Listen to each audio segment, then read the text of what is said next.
tinuloy namin kasi mahal namin yung isa't isa. So walang bag yung makakapigil sa pagmamahala namin. And tinuloy namin kasi yun nga, yung mga bisita galing din sa Manila. Nandito na sila eh. So against all odds, tuloy na tuloy ito. And thank God, naging manageable yung effect ng Tito dito sa Albay, sa Barangay Integración. So, yun. Actually, to put it simply, tinuloy namin dahil mahal namin yung isa't isa.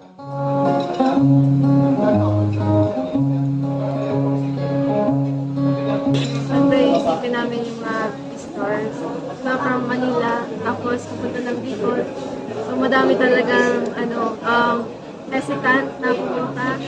Kahit mga taga Bicol, hindi nakapunta dito. Kasi nga, from TV, from Santo Domingo.